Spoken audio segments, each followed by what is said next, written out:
El Espíritu Santo de Dios. El Espíritu se menciona mucho en todas partes de la Escritura. Se nos presenta en el primer capítulo de Génesis, y solo se despide de nosotros en el último capítulo de Apocalipsis. Obtenemos una clave del tema en el hecho testificado de que el Padre es Espíritu, en sustancia personal. Dios es Espíritu, según Juan 4:24, y que el Espíritu en su difusión tiene que ver con el Padre, porque Él lo nombra mi Espíritu. Génesis 6:3. Nehemías dice, les testificaste a los judíos con tu Espíritu por medio de tus profetas. Nehemías 9:30. El Padre y el Espíritu son uno, el mismo ser. Sin embargo, hay una distinción entre el Padre y el Espíritu en cuanto a la forma en que se presentan a nuestra comprensión.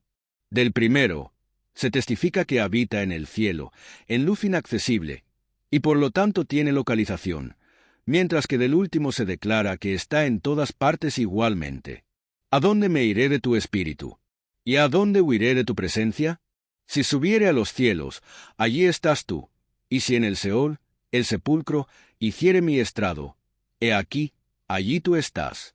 Si tomare las alas del alba, y habitare en el extremo del mar, aun allí me guiará tu mano, y me asirá tu diestra.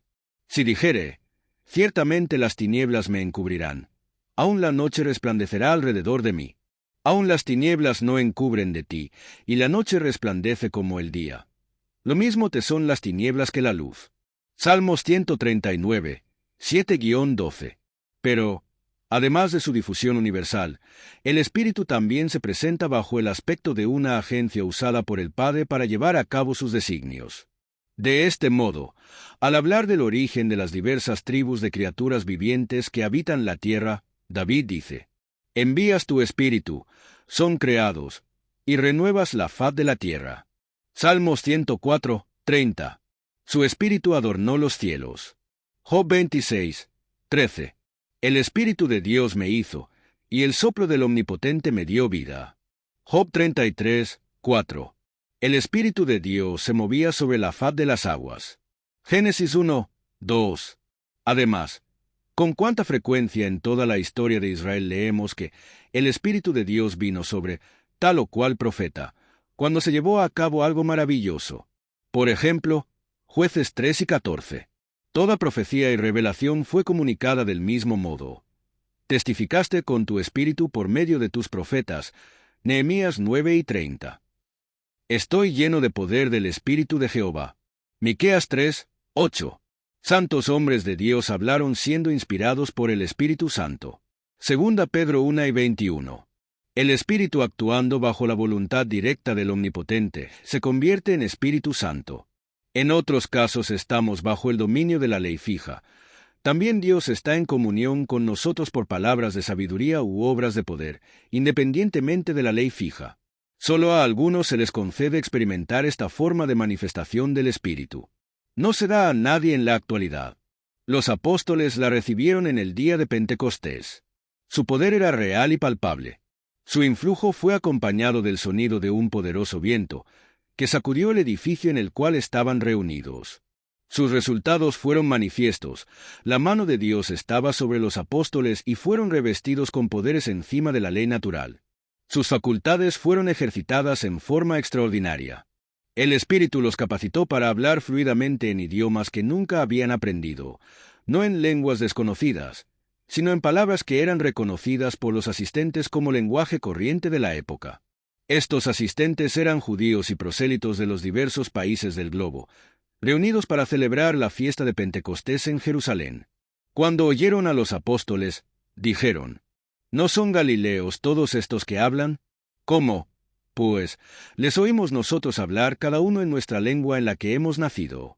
Partos, medos, elamitas, y los que habitamos en Mesopotamia, en Judea, en Capadocia, en el Ponto y en Asia, en Frigia y Panfilia, en Egipto y en las regiones de África más allá de Cirene, y romanos aquí residentes, tanto judíos como prosélitos, cretenses y árabes, les oímos hablar en nuestras lenguas las maravillas de Dios.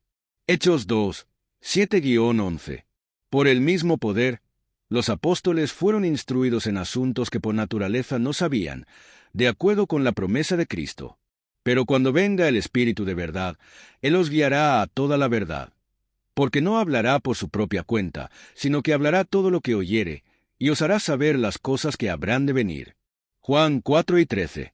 También los invistió de poder milagroso, evidenciado en la cura inmediata de enfermedades, levantamientos de los muertos, y otras obras maravillosas. El Espíritu fue el medio, la agencia o poder por medio del cual se hicieron estas cosas. Fue una realidad, algo palpablemente presente que penetró en las personas de los apóstoles. De este modo, aún se llevaban a los enfermos los paños o delantales de su cuerpo, de Pablo, y las enfermedades se iban de ellos, y los espíritus malos salían. Hechos 19, 11-12. El poder sanador del Espíritu que había en Pablo podía transferirse a medios conductores, y llevarse a sanar a los afligidos.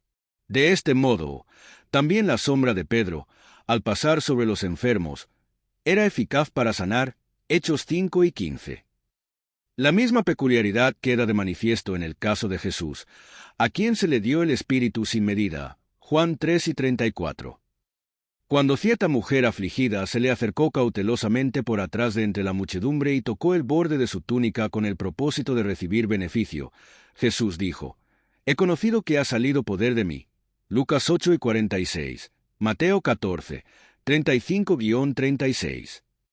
Estos poderes milagrosos eran necesarios para capacitar a los apóstoles para la realización de la obra que tenían que hacer. Esa obra era dar testimonio de la resurrección de Cristo, Hechos 1:22, como la base de la verdad edificada sobre ese hecho. Ahora, ¿cómo podrían haber hecho esto con algún efecto positivo si su testimonio no hubiese sido confirmado con milagros? ¿Cómo podrían haber convencido a la gente acerca de su anuncio, naturalmente increíble, de que cierto hombre, que había sido ejecutado públicamente por los romanos, había resucitado secretamente de entre los muertos, si sus palabras no hubiesen sido confirmadas por el poder que ellos afirmaban tener? Es cierto que los apóstoles eran testigos, en un sentido natural, de que Cristo estaba vivo, y habrían mantenido resueltamente su testimonio del hecho, incluso si Dios no hubiera obrado en ellos. Pero, ¿cómo podría haberse llevado a cabo la obra de conseguir que muchos creyeran en su testimonio? La más enérgica afirmación de creencia por parte de los apóstoles, aunque podría haber influenciado en algunos, no habría producido esa bien difundida convicción que era necesaria para la creación del cuerpo de Cristo. El derramamiento del Espíritu Santo hizo esto. Por la manifestación de poderes sobrenaturales dio testimonio de la verdad de lo que los apóstoles declaraban. Y ellos, saliendo, predicaron en todas partes, ayudándoles el Señor y confirmando la palabra con las señales que la seguían. Marcos 4:20. Pablo describe el caso en términos similares. ¿Cómo escaparemos nosotros, si descuidamos una salvación tan grande, la cual, habiendo sido anunciada primeramente por el Señor, nos fue confirmada por los que oyeron, testificando Dios juntamente con ellos, con señales y prodigios y diversos milagros y repartimientos del Espíritu Santo? Hebreos 2, 3-4. En este sentido, el Espíritu Santo es nombrado testigo de la resurrección de Cristo.